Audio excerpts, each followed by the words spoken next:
Okay. So, communicating with women.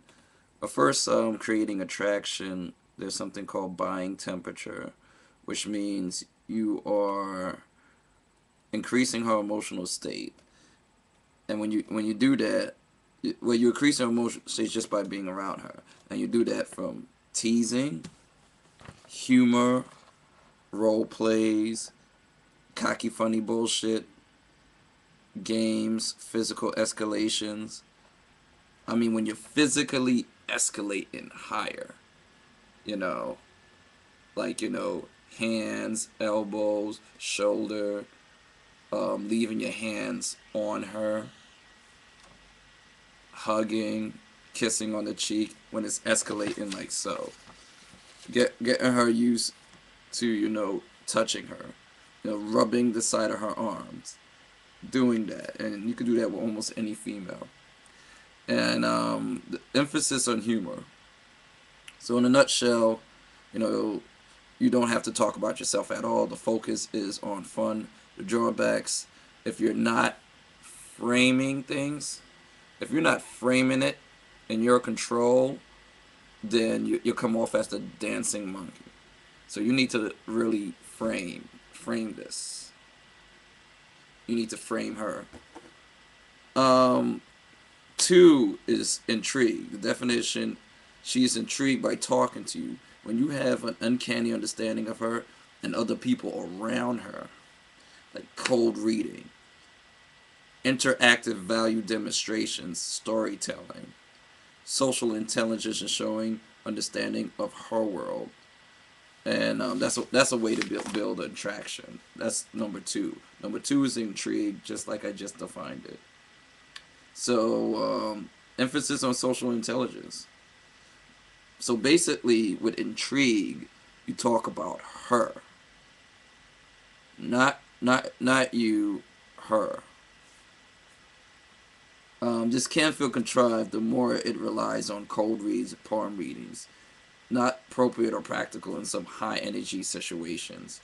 So if you're in a situation like a bar, or club, or the girls is even simply shopping, but they're in like a high energy state, then intrigue is not important.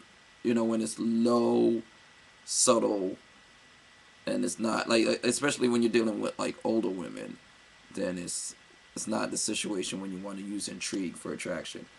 High value sexuation on sexual frames. This is the third one. Third is high value and sexual frames.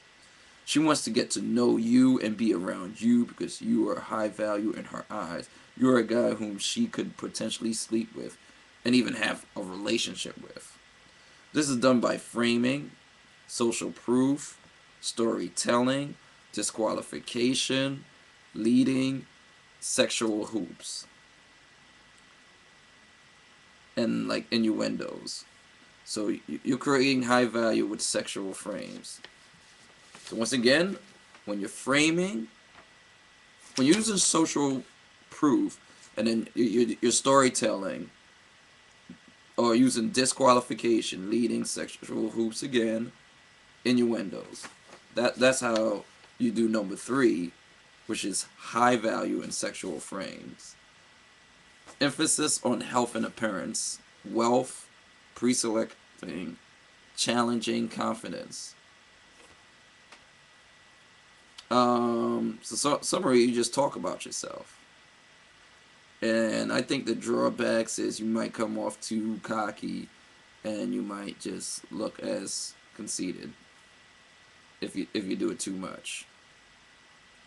Four, warm and fuzzy attraction. Definition: she sees you as an authentic, real person with integrity and well-rounded personality.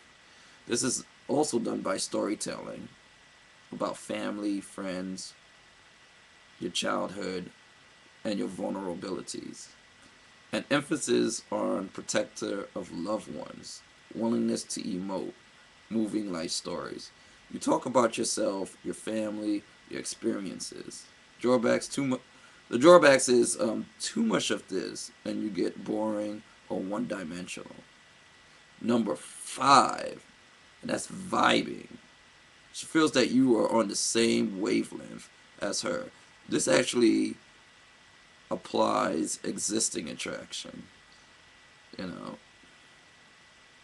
And it's done by normalization of conversation, finding topics of common interest, starting to talk more deeply about those topics, and finding qualities about her that interest you. Now, how should I put this? There's a lot of emphasis on social intuition, generally connecting, and qualification. You and her exchange thoughts about your commonalities, and you validate her about qualities that she possesses that are important to you. There is an overlap here with, uh,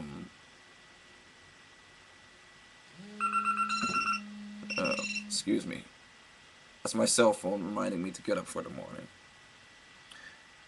Drawbacks: if you do this too much of this without raising buying temperature, intrigue, you fall into the let's just be friends zone, unless she is already attracted to you based on your looks. So if she can't look at you and like be attracted by your looks, then number five, if you're vibing, you're gonna be a friend.